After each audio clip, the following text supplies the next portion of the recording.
Welcome to the Knife Junkie podcast, your weekly dose of knife news and information about knives and knife collecting. Here's your host, Bob the Knife Junkie DeMarco.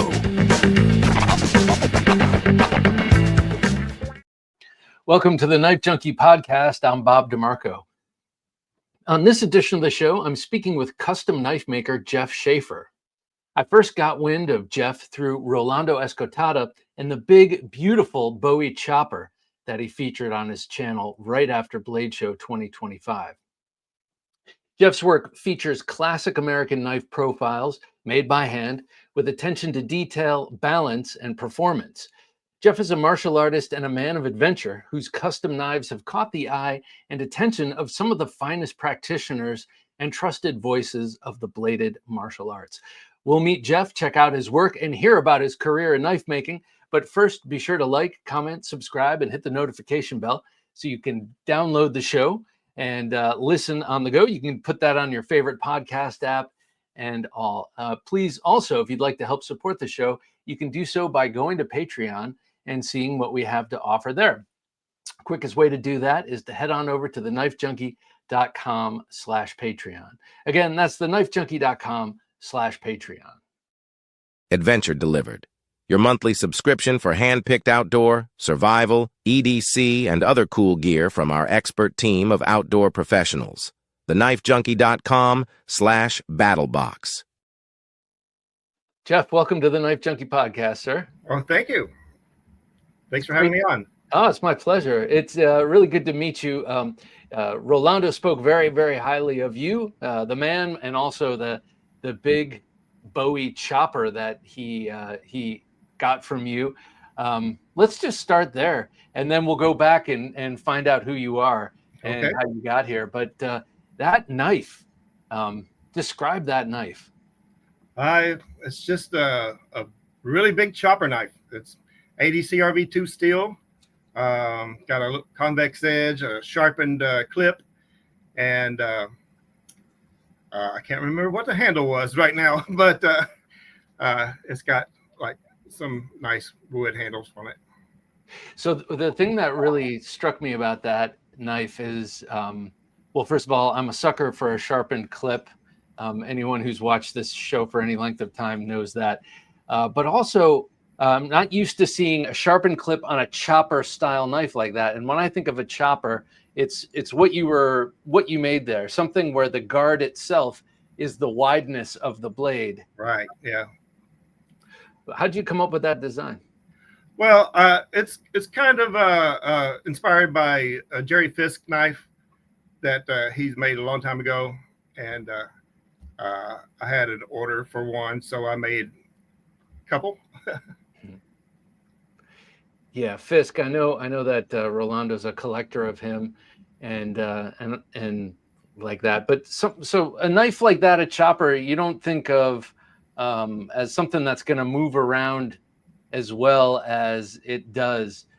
Tell me about the making of that and the kind of considerations you had going into that. Obviously, it's a fighting knife. It's not necessarily like a go out in the woods and baton firewood kind of knife.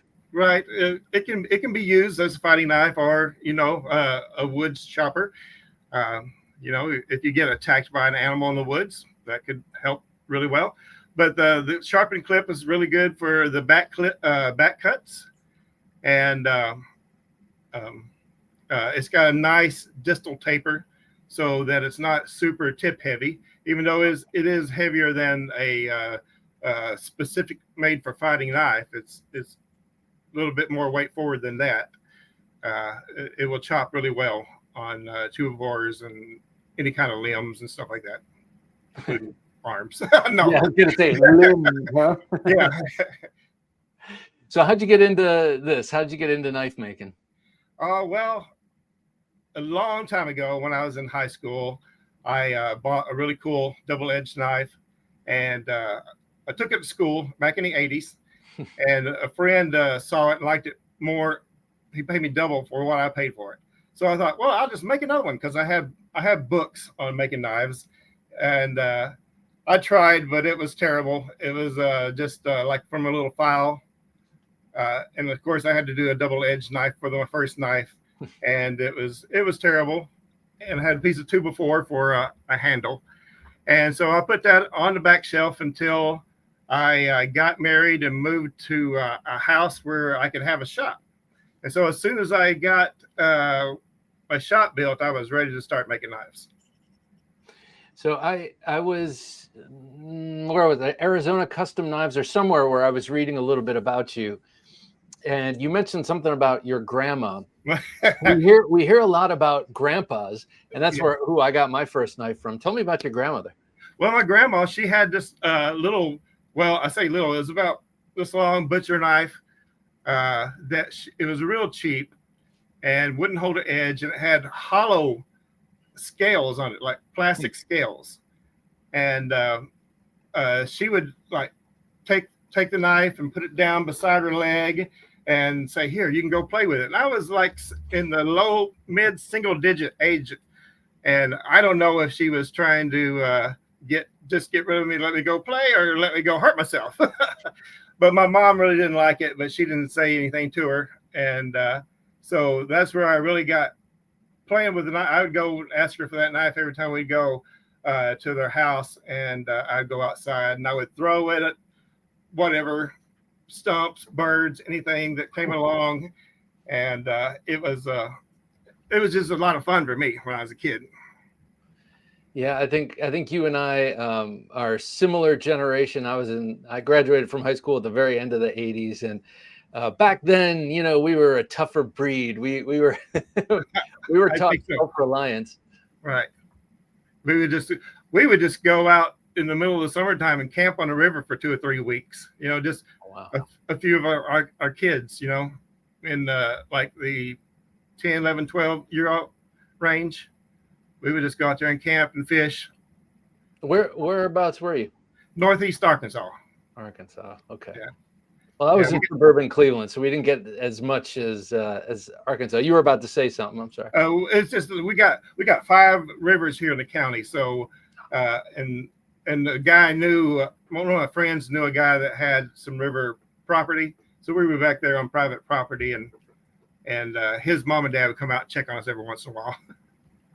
So you mentioned you had a Gerber-like double edge, and I know you didn't mention Gerber, but I remember reading that. And you sold it to your friend at school, and then decided, hey, I'll make one. Right. You said you had knife books laying around already. So how did that come about? I mean, was it from like your grandmother's kind of encouraging it, or how?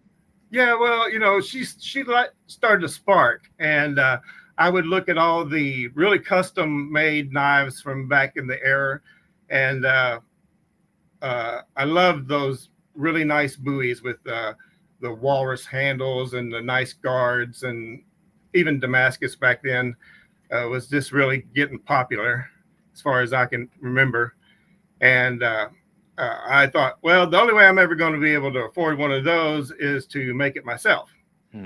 But turns out it would have been cheaper for me to buy some knives than build a shop. But anyway, this is a lot more fun. Well, yeah, thank God you didn't, because we wouldn't be talking right now. So martial arts, what kind of role did martial arts play, or do martial arts play in your life? I was very deeply into it for a very long time, and I'm kind of out of it now because there's just all I do is make knives now. But I started out in Tang Soo Do, right out of high school, and later on got into the Bujinkan and some Screama, and towards the end of my career as a martial artist, I was doing Brazilian Jiu-Jitsu. Okay, all right. So a Screama, that's the intersection of knives and martial arts to me, though. I don't know what you said. You said something about Budo. Bujinkan. It's a really old Japanese martial arts. Is that also blade oriented? It's weapon oriented. Yes, it's like swords and they got weird sticks and chains and stuff like that. Oh. Back in the 80s, it was what was the incapacitated ninja. They they marketed it as ninjutsu, I got you. even though it was not really. It was mostly samurai. Okay, so Eskrima, that's what I'm most familiar with. I've done a bit of, well, I did a bunch of Kali for a long time, but same like you, kind of been out of it for a little while. As far as like regularly practicing, though I practice around here, I just have no one to, just a bob dummy to hit. But That's what I do. yeah. I mean, that's is better than nothing. You got to swing the stick some. Yeah. Yeah, exactly. Well, how much did Filipino martial arts encourage you or inspire? That's the word I'm looking for. Inspire you in your knife making? Quite a bit. I love the barong for one thing, and just all the martial arts weapons are really cool. I like the butterfly knives and the Chinese side of things. I never studied that with anybody, but those are basically giant Bowie knives. But I got a lot of inspiration from them. I still haven't made them barong yet, but I want to. Yeah, I'm just thinking, just knowing that the chopper and seeing how beautiful it is, and it's a big, your Bowie chopper, the one we were talking about earlier, that's a pretty big knife. It looks like maybe a 11-inch blade or something. Well, it's 12 inches. 12-inch blade. You're approaching that short sword area, though. I know I say that, and people are like, "Oh, short sword." That I know it's got to be bigger than that, but still, that barong. I've seen barongs that are somewhat small, and then they get larger. That is one of my favorite all-time blades. Yeah, it just looks like it's got a lot of power out there in the meat to that blade. Yeah, and the handles too. I got this is my favorite. I have a couple of barongs. This one right here is one of my favorites. That is really cool. So, is this something that you're considering doing sometime in the offing here? Yes, it'll probably be in the next year though, and unless I get an order or something. Right now, I'm focusing on the ABS Journeyman Smith test. Oh, okay. So I'm trying to do that. I said it out loud. There it is. For some reason, every year something happens, and I don't actually get to go. So I'm planning on this year making a solid stab at it. Oh, that's good. So that's at Blade Show Atlanta, right? That's where right. Okay. Yeah. So what kind of prep are you doing to become a journeyman? Well, first off, you gotta pass the performance knife test, which is a 10-inch blade and it has to be able to chop a 1-inch rope in one swipe, chop through two 2x4s, and then bend. Well, then shave. It's got to be shaving sharp after that, and then it's got to bend 90 degrees without breaking. That's crazy. It is. So is this a knife that you've already made, or is this? I've made a few. I'm going to make another one. I got one more to make, and then I'm hoping to test like next month for the performance test. You got to do that first, and then whenever you go to Atlanta, you got to take 5 presentation knives that are just as perfect as you can make them. Well, for the testing, for the performance test, you're not doing the test though, are you? You take. Oh, you do. Yeah, you do. You do the cutting and everything. And what do they do? What do you do? Videotape yourself and show it off, or? Oh no, you go to a master bladesmith shop. Oh, okay. Yeah. And do you have someone already picked out or lined up? I do have a guy who, can I say his name? Sure. Yeah. Tad Lynch. He lives about an hour and a half, 2 hours from here, and I've contacted him, but it's been a little while, and so I got to get back with him and try to get that test set up. Okay, so all right, we can assume from the fact that you're going for your journeyman, you want to become a journeyman, that you are forging blades. Yes. So there is a huge process of learning there. take us through that. I mean, the first knife you made was a file, and you were trying to approximate a double-edged Gerber boot knife or something like that. Yeah. And here you are now, ready to go into your journeyman testing. How did you take that journey?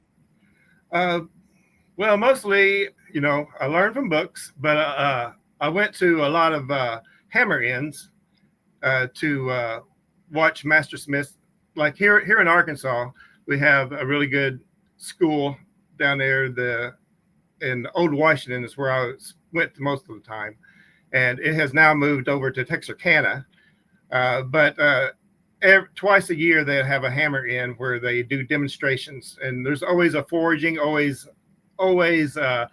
grinding, and a heat treating demonstration. And then there's other stuff, as the master smiths want to show. So I've been doing that for about 8 years. Okay. So you've learned a lot, picked up a lot. Only 8 years? Yes. Sorry, wait a sec. Really? Yes, I've been forging. I've been learning to forge and stuff for about 8 years. Wow. Okay. For some reason, I guess the reason is the work I've seen you make. It seems like you've been doing it longer. Oh, I appreciate it. Yeah. So okay. I at some point I always say, like, when I retire, I'm a handy guy and I'm also kind of an artistic guy. And Right. There's a lot of untapped potential in me. And a lot of that is because a lot of my artistic pursuits tapered down when I had a family, and I do this show and I do a couple of other little things, but at some point, and I always say in my retirement, because I do have a day job, Right. I want to throw myself into knife making, just because I've dabbled a little tiny bit, but never with forging. What would you say to me if I were to tell you, like, that's got to wait because of all the equipment and the noise? And is that true, or am I just holding myself up? No, it's a little bit of an expense to start out with, and if you wanted to ease into it, you could just start doing stock removal knives. You got to do that anyway. After you forge a knife, you got to do some stock removal, and some knives are just better for stock removal than forging. And so get a grinder and a drill press, and everything else you can go from there with. And then do a few knives, whatever as funds allow. Get a nice. You can build a forge. I built my forge, and I also built my grinder. But you could get an anvil and start to go into hammer ends and learn, because it's much better to learn from somebody that knows what they're doing.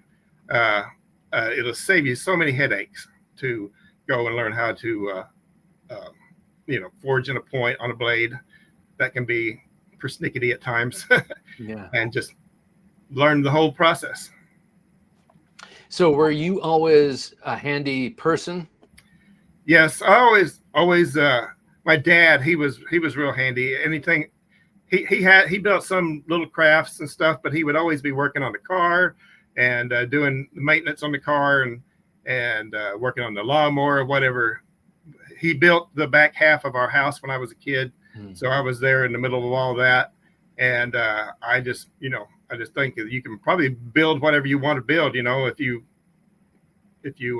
really want to do it. And if you learn from books really well, which I'm sure you do because you're a bookish person, you said, and you can learn just about anything from books. But nowadays there's so many videos online that's, of course, some of them aren't very good, but there are, you can learn a lot of stuff, and a lot of master smiths have content out now that's exceptional. Who do you like? I like Kyle Royer on his. I get his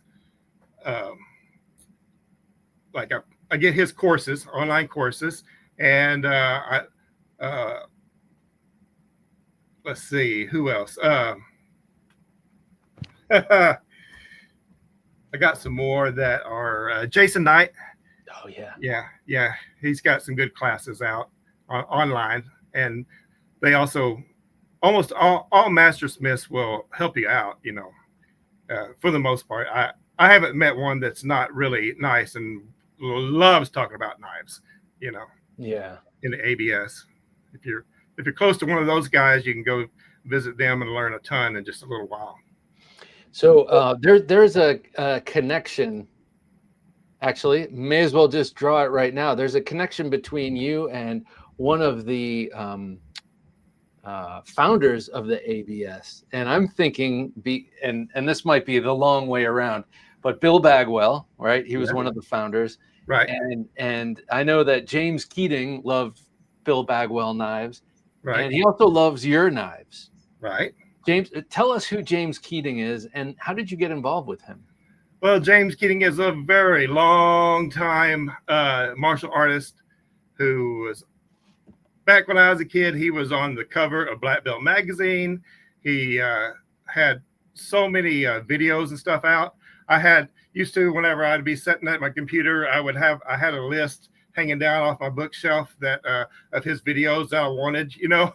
And so we got together through a buddy of mine, David Benefield. He teaches at FLETC down in North Carolina.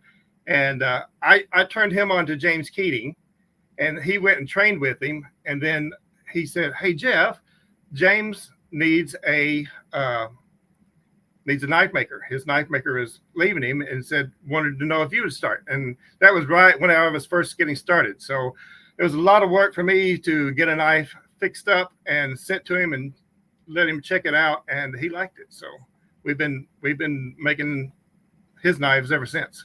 So, okay. All right. So you say, all right, there are a couple of things here, but first, Okay. the thing is, his knife maker left. So he's got so James Keating, master at arms. So he is the man when it comes to Bowie knife fighting. I know that. Yes. And I can presume that he's a lot of other stuff, right? A lot of other, yeah, pretty much all swords, handkerchiefs, guns. He's really good with the guns too. And he's made several knives over the years that were custom made. And he's got like this the little stinger that I got one somewhere, but I don't know where's that. I didn't think about it. That you put in your hand, you know, and it's like kind of like a plastic push dagger. Yeah. You know, that he invented that, and he's got a bunch of those that he sells. And he invented and designed. So first of all, I think it's just so cool to have your own knife maker. Oh, I have my the guy who makes all of my knife ideas. Exactly. But he had not the cortado. What is it called? That long double-edged fighting knife. The Crosata. Crosata. Yeah. Right. I know he designed it. Do you make that for him now? Yeah, I make it for him. And all I have are some trainers, something like this. It's about this size, as you can see. And this hole is for quillions that come out. So that when you're looking at it, the quillions are sticking out like this. And that's where the Crosata name comes from. Hold that up if you would. Okay. This is my own one that I trained with, so it's a little bit beat up, but okay, so it's got the big guards there, and it's got a Spanish notch, right? Spanish notch right there. And what's that for? It's for catching blades, kind of like that. They really lock in there. And if you look at the design, the tip of this quillion feeds the blade into the notch.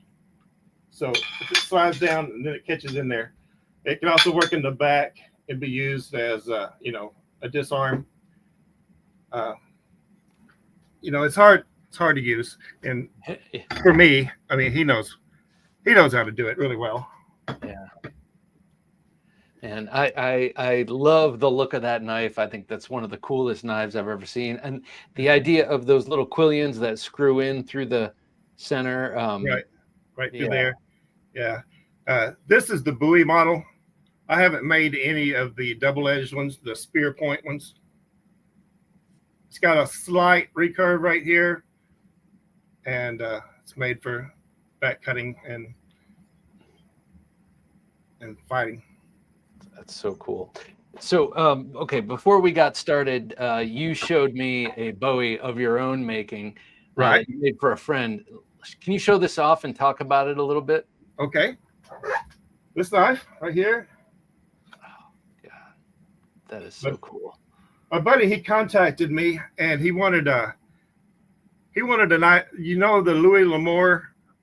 There's a character in there called the Tinker, and he's a knife maker, a martial artist, and knows languages and stuff, and he makes the best knives. So my buddy said, "Hey, would you make me a knife that the Tinker might make?" And Louis L'Amour, and I go, "Okay." So I checked it out, and this is a 1084 steel with a mild steel forged guard, a sunset bronze spacer, and a stag crown handle. Oh God, that's so okay. Hold it up so we can see it. Yeah, there you go. So this is an interesting. So it's a long, sort of slender Bowie profile. It doesn't have much of a curved clip at all, but it looks like that clip is sharp. Is that right? It is sharp. Yep. I don't like dull clips either. Yeah. But I made the sheath. It's a sheath that goes it fits in between your belt, and the belt comes along and snags right there, so you can put it in your gun belt, and it just sits there. You can put it cross draw or however way you want to do it. I love that knife. I gotta say, I love that knife. That giant S guard is pretty impressive too. How does it, when you're using it, how does that fit in the hand? Let me see. There's plenty of clearance for your your fingers, and it's almost like a D guard. So any blades comes down this way, it's pretty good. You got a pretty good hand protection there. And this is this top part is good enough that you could possibly catch a blade with it or whatever. Oh yeah, I see what you mean. Like if you got a blade sliding across the spine and you twist it. Yeah, lock it up like one of these coming down here like this, and then yeah. So what are the knives that people come to you for? I would imagine you're not always making Tinker Bowies or the giant choppers. What's your real bread and butter style of knife? Well, probably a hunter. I was trying to get one done for you. I made a bunch of these, but I didn't get it finished. My friend, back when I was doing jiu-jitsu, he has his own school now. And so whenever he gives a new belt to a new person, what's that called? Promotes a person. He gives them a knife, one of my knives. So I make a custom knife for him. And he right now I'm making a brown belt knife. We started out originally with these little knives here for the blue belts. As you can see, maybe. How cool. Yeah, we can see that. That beautiful little clip point. Looks like a mini fighting Bowie, but you've got the blue pins. Right, and it's got blue liners. Oh, that's so cool. And I call it the baby Bowie, but baby Bowie. That's the one that we first started with him, making these little knives. And now I've sold a bunch to law enforcement, because they like the thin blue line. Yeah. And this one I made for my mother-in-law. I don't know if you can see it, but it's pink. Put your hand behind it. We might see the color better. Yeah, okay. There we go. Oh, that's cool. It's pink with the white liners. And, love how thin those are. Let me ask you a question about the jiu-jitsu knives. Okay, right. So this isn't like taking Taekwondo at the mall. You're not getting a new belt every week. And I don't mean to be dissing Taekwondo or anything. But Brazilian Jiu-Jitsu is notorious for the length of time between each belt. So it's not like he's giving these things away all the time. No, not all the time. But he has given out quite a few of them. And I think it took me, I went one day a week, and it took me almost 3 years to get my blue belt. So, Yeah. and that's your first from the white belt. So as they progress, do the knives get larger? Yes, we haven't made a black belt one yet. Okay. We've talked about it, and it might be a Bowie knife. So we don't know for sure on that yet. Wow, that's pretty cool. So with your progression of your ability to knife fight and use a Bowie, what have you learned from working with James Keating on his knives? What kind of things have you learned about knives that you maybe didn't think about before you were working with him? I don't really know. He has had a lot of insight in the knife industry, and some general business stuff, like somebody would buy something from him, and they would tell PayPal that they didn't get it, and so they got scammed. PayPal would give their money back, and then they, if it was a knife or something, he would be out the knife too, and so he's told me to watch out for that kind of thing. Man, I mean, you would think, knowing who this guy is, you wouldn't mess with him. I They know. do have these things called airplanes. You could get on one and go find that guy. Exactly, and he's got your address. Yeah, right. Exactly. But in terms of knife design, for what his purpose is, I'm presuming you're making him fighting knives. Well, what are the knives you're making him right now? Well, all I have are trainers. He has this sub hilt that you can see. These aren't forged or anything. These are water jet cut, and but this is, he likes the trigger on there. Whenever he has a specific purpose for the trigger. If you go learn from him, he will teach you how to use it in the knife fighting perspective. And but this is a trainer. I got one. I have one that's bead blasted. It might not glare as much. Oh wow, that's crazy. But it's a neat little knife. It's kind of the blade is sort of like a Randall number 1. Yeah. And then his handle it comes down pretty good ways here, where it's like a pistol, almost like a pistol grip, so that the alignment of your hand. Oh, I'm bleeding. The alignment of your hand is in line with the thrust, and a sharpened clip so that you can back cut with it too. That looks smaller than what a lot of his knives tend to be, at least that I know of. Right. He's had this one out for a while, a pretty good while, and but there's several people who every day carry this, even though it's a big knife, but it's not nearly as big as the Crosata. Right.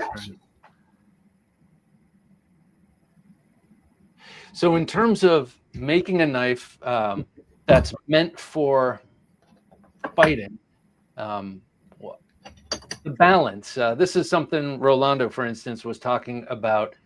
He talks about that a lot, and he's if people don't know him, they need to check out our many conversations on this show. I love it. He's a great guy, but also he's very interesting to talk to about the specifics of knife fighting, and he frequently talks about the balance of a knife. And with my limited knowledge, I can feel how a well-balanced knife, or a knife that's balanced for the purpose, is superior to another. When you're making a knife, say for James Keating, or just in general, a knife that you consider to be a self-defense or a fighting knife, what goes into it in terms of that aspect of the design, the balance and the feel? Okay. Like the big chopper that Rolando has, that has a forward balance for chopping, and but the Crosata, I make these to balance right here in the quillion. This is the aluminum version, so it doesn't really balance, but right here in the quillion, so that it's fairly lightweight at the tip, so the tip is really fast. And whenever you put the quillions in, it doesn't change the balance. Oh, that's smart. So that's what I like on this one. That's what I worry about. This one is a little bit light in the tip as well because there's quite a bit of meat in the handle. So they're quick. So do you test out your work? I do, yes. I test out on everything because I have, let's see, like I like to chop into either some micarta or I've got a piece of a persimmon tree. That persimmon's really hard, and maple. Some of the maple can be soft. Pine trees, the pine lumber is pretty soft. I test those specifically to make sure that I heat treated it because I have forgotten to heat treat one. I've made a couple of knives, and then whenever I just did a little thing like that and bent the edge, and I'm like, well, got to start over. Oh, that's got to be brutal. So you can't just pop the handles off and heat treat it? No, once you grind it thin enough to be a knife, whenever you heat treat it, the edge will wave like this, and so you have to grind that all off, and by then it's a completely different knife. Okay, so this reminds me of another topic. My wife and I are huge fans of Forged in Fire, and I understand you recently competed on that. Well, it was recently aired. It was filmed 4 years ago. Oh, geez. Okay. Yeah, yeah. They had a bunch in the can that they, like 25 to 30 shows that they had filmed but hadn't aired, and mine was one of them. So on at least on our TV, season 12, episode 1, they finally released that. Yeah. What was the challenge knife? It was a machete. Machete. First round machete. That's there may have been some more bigger ones since before mine, but not that I had seen at the time.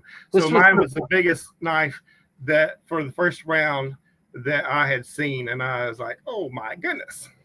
This was the Pimp My Blade episode? Pimp My Blade, yeah. Oh my gosh, we just watched that, and I didn't even know who I was watching. How crazy is that? Yep, that was me. That's awesome. So what was that experience like? It was awesome. I loved it.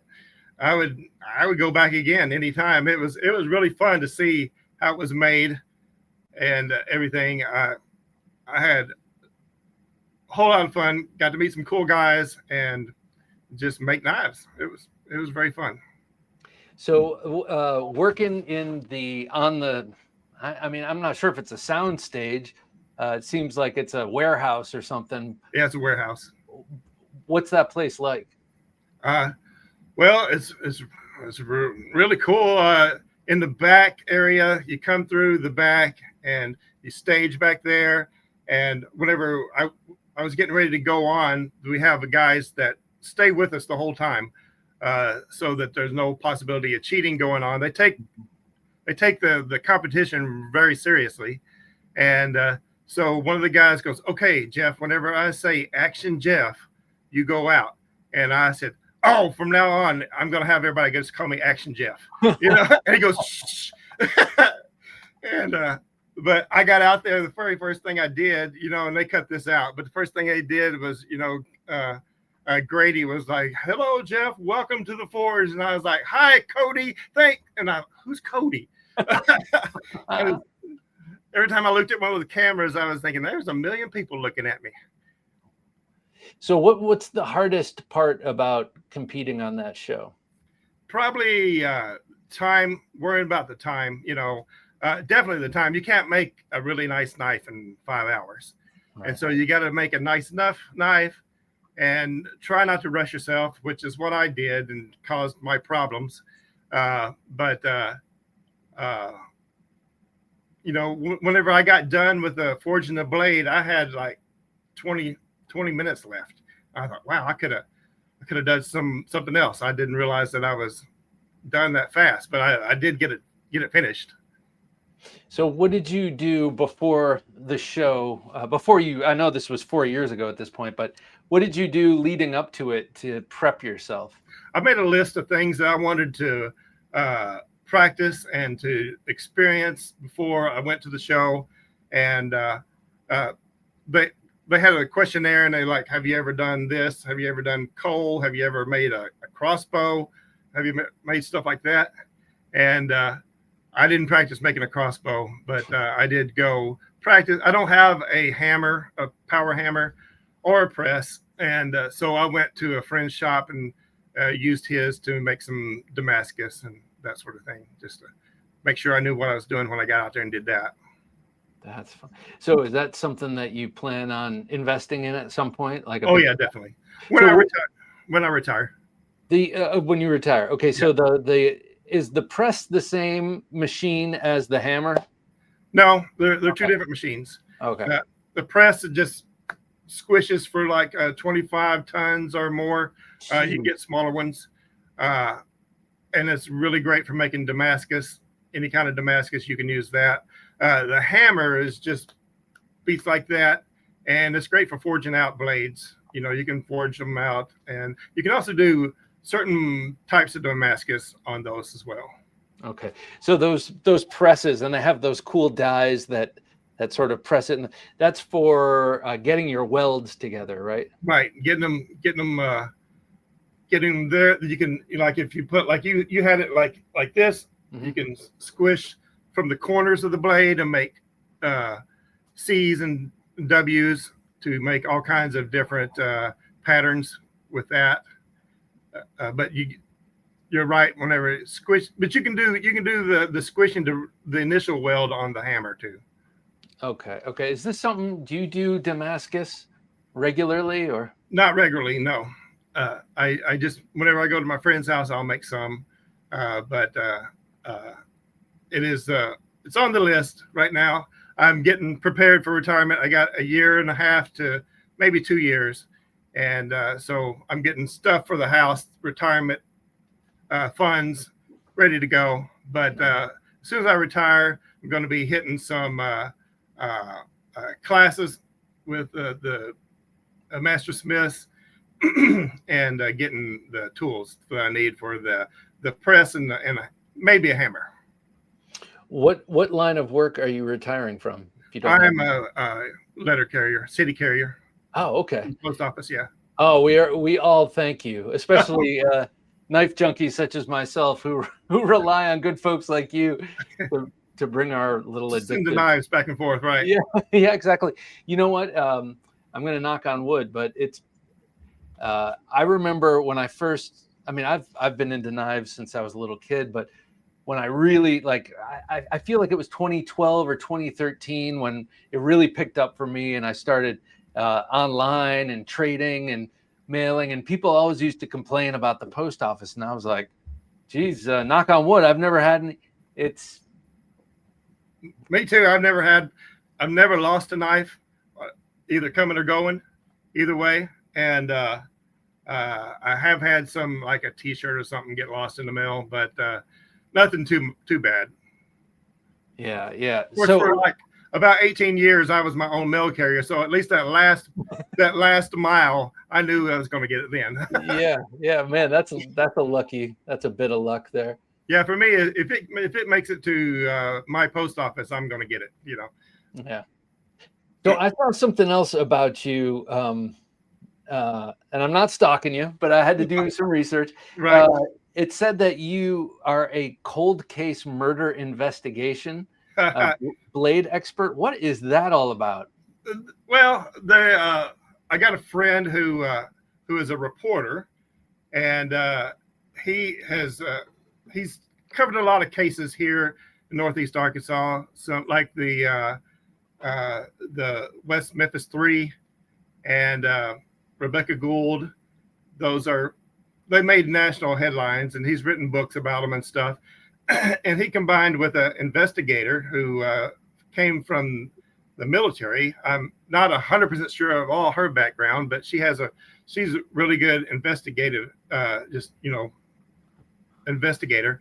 And they had a case where someone was stabbed, and they just needed wanted to learn as much as they could about the knife that might possibly have done it. So they brought me in, and I consulted with like 3 or 4 cases for them now. What's that like? It's pretty interesting.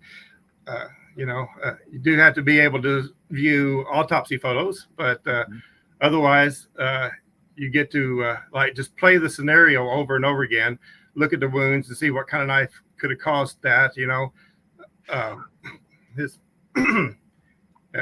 It was pretty interesting. Yeah, I could see that being interesting, and at the same time, well, I could see how it could be a difficult thing to manage. I guess you have to have a strong stomach, but yeah. And you get to play over all the scenarios of what happened whenever the person was murdered. The last, I don't know if I'm supposed to talk about all specifics, but the first one that I did was fairly easy to see that it was a certain particular knife, and the others are probably more like just kitchen knives. Okay, so the first one, and I'm not going to press you for details you can't give, but are you saying that the first one had a profile, like a wound profile, for lack of a better term, that was easily identifiable as a certain type of knife? Right. And you could see like where he hit bone, and the knife didn't stab down very deep. You can see it was a double edge. Oh, okay. And then the deeper it got, and some of the ones where he got way, just buried it to the hilt, it was a fat on one side and the edge on the other side. So it had a double edge at the front of the blade and a single edge at the back, and it was fairly thick, but pretty narrow. And so that led me to believe that it was most likely something like a World War II trench knife. Oh, like an M3. Yeah. Yeah. And that was the only, I scoured all my books and on the internet, and I could not find a knife that had that blade profile that was that narrow, like 3/4 of an inch wide, and was very thick in the back and double edge at the front. Man. So my question, I think you pretty much answered it. In your experience, is it usually people doing bad stuff with everyday knives, like kitchen knives? Yeah, most likely is. Sometimes they're hunting knives, but like if someone really gets mad, a lot of serial killers will go into a house without any weapons for some reason. I don't know why, but in my study of serial killers, they will go into the house and find a weapon. Like they will do a lamp cord to choke somebody. There was famous cases of that, and once he found out that worked, well, that's what he did from then on. And some of them go in there and get a knife out of the kitchen, and so usually it's something from inside the house that they use. Jeez, man, this is tapping into some of my biggest concerns, because I have a lot of these kind of implements in my house. I have a lot of other kind of implements to defend the family, but I always think about that. It pops into my head all the time. Like, I got all these knives around. Right. Yeah. But then again, I also think if someone were in this house, hopefully they'd be met with a wall of flying metal. Yeah, exactly. And so, I don't know. I don't even want to think about that kind of stuff, but it is very interesting to me to know that, you're kind of working on all sides of knives, and the making of some very specialized knives, right, for some people who specialize in them, like James Keating, and you've done Forged in Fire. That's pretty cool. I also understand that you are a pilot. I did take lessons. I'm not a pilot now, but okay. I took lessons. I went all the way, took the written, made a 97 on my written, and that's the only thing I can brag about. But I didn't actually go take my final flight lessons. That was when I was in my 20s. I got about 75 hours in, and I love flying, but it was just getting too expensive at the time. I didn't have a good job. And so I had to quit about the time I was getting ready to take the test. Okay, so with all of these things, with your love of history and of knives and all this, what are the kind of knives that you see yourself making in the future as you continue? You know, you retire, you throw yourself even deeper into knife making and forging. Where do you see this going for you in the terms of the types of knives you'd like to make? Well, the types of knives I like to make are Bowie knives and daggers. And I really would love to make just a lot of really nice ones, you know, with Damascus, engraving, checkering on, you know, stuff like that. I've taken engraving classes, Oh. and so that's definitely in the future. And I hope to make some really cool knives and later on. I'm making as good a knives as I can make right now.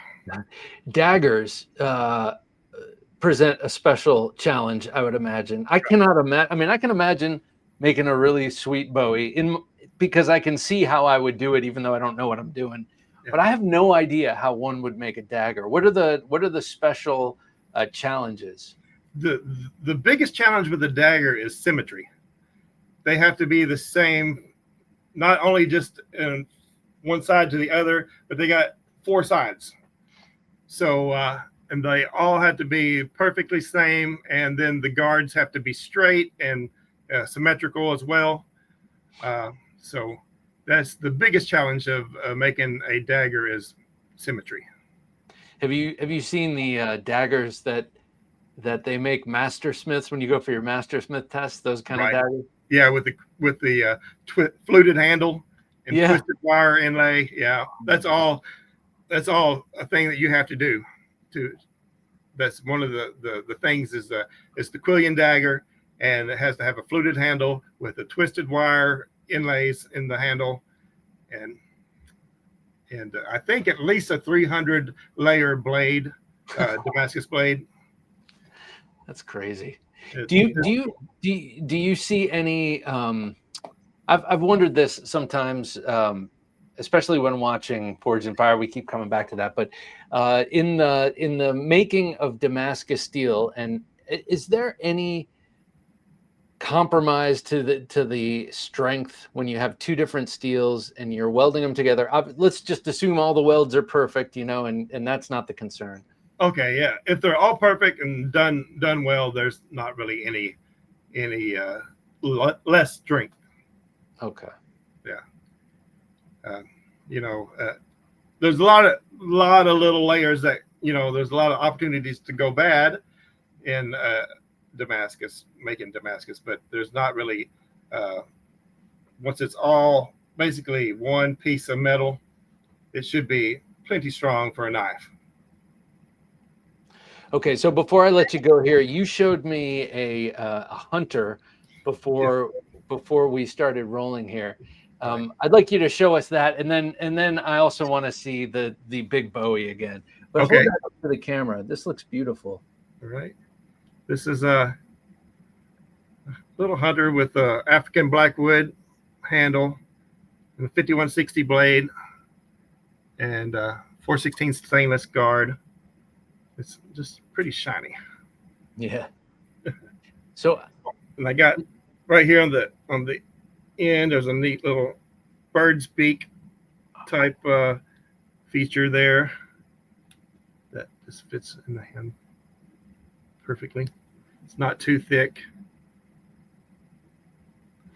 So how does the blade stay in the hand? Oh, keep holding that up for a sec. Okay. Is there a mechanical connection there, or is that epoxy? How does that fit in? Right now, it's just epoxy. There's going to be a sterling silver pin. Oh, nice. Yeah, I have it. I don't have my name on it either, and it's not sharp. But so it's on its way. Yeah. That's beautiful. Thank you. I also brought one of these little paring knives I make. I made a bunch of these for people. little paring knife with some. Is that antique micarta? Yes, paper micarta. Man, that's beautiful. This looks, yeah, it's a paring knife, but it also looks like it could be an everyday sort of, looks like it has all sorts of uses. Yeah, I've made some sheaths for some that I like this, that people like them. There's a little bit. I got that. All right. Then I got a little knife that I made for my buddy. He was going jogging and needed a little thing to carry while he was jogging. So I just made this out of scrap for him. It's got a little sheath. Oh, that's nice. That's nice and thin too. You know that. Right, very. It doesn't get in the way when you're running.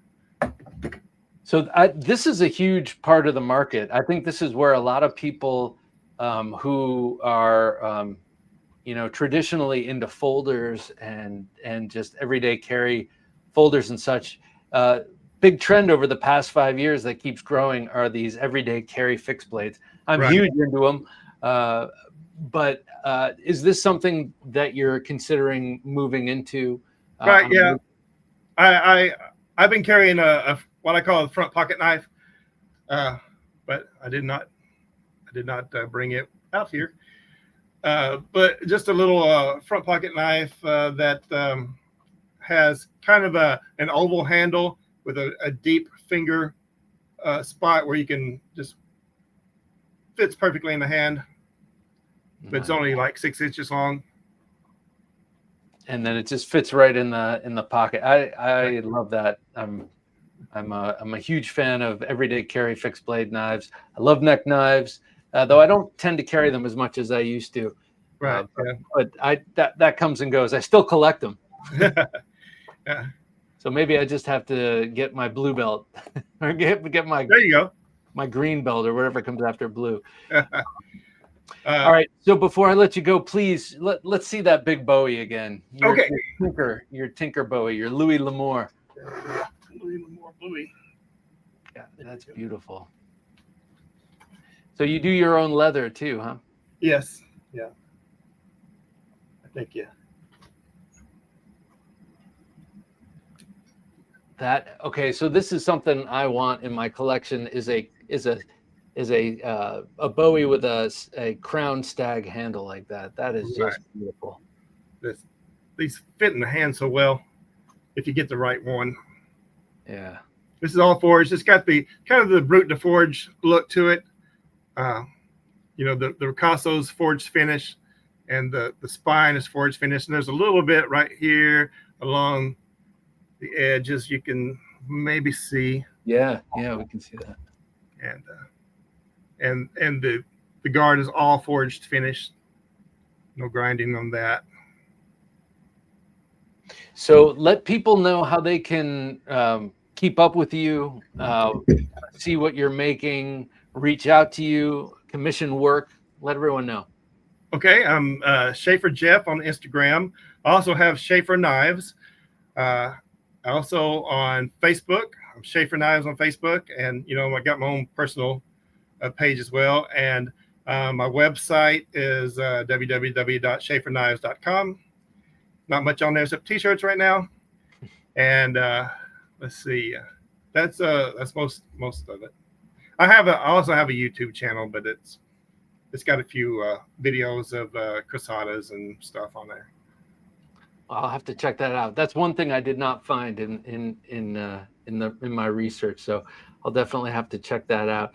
It was really nice talking with you, Jeff. I cannot wait to get one of your knives in hand. And I know like the one that Rolando had is very appealing to me, but the Louis L'Amour even more so. So I love what you do, and it's been real nice talking with you. Thank you. It's been very nice talking to you. Been listening to you for a long time. Oh, cool. But I hadn't been a Patreon but just a few months, and I was like amazed at how much content you put out. Wow, man, you really get with it. I love it all. I love especially your Maker Mondays. I love those guys like Don Hansen here lately, and let's see, who else did you have that I liked? anyway, it doesn't matter. We had Tony Bowes. We've had a bunch of guys. This is the handiwork of Jim, our producer here. Oh yeah, yeah. He does an awesome job. He does, yeah, right. Well, thank you so much, Jeff. The pleasure has been mine, sir. Thank you. I appreciate you. Want to sell your custom knives online? With LaunchCart, you can easily create your own e-commerce store. No coding required. LaunchCart is designed for knife makers like you, with built-in tools to showcase your craftsmanship, manage orders, and grow your brand. It's fast, flexible, and even includes low-cost payment processing to help you keep more of your profits. Start your online knife store today at TheKnifeJunkie.com/launch and turn your passion into a business. There he goes, ladies and gentlemen. Jeff Schafer of Schafer Knives. Go check him out in all the places he was discussing. Definitely Instagram. You'll see a lot of cool pictures. And check out Rolando's video. He takes a deep dive, about a half-hour deep dive into that big, beautiful Bowie chopper. All right, for Jim working his magic behind the switcher, I'm Bob DeMarco saying, until next time, don't take dull for an answer. Thanks for listening to the Knife Junkie podcast. If you enjoyed the show, please rate and review at reviewthepodcast.com. For show notes for today's episode, additional resources, and to listen to past episodes, visit our website, TheKnifeJunkie.com. You can also watch our latest videos on YouTube at TheKnifeJunkie.com/YouTube.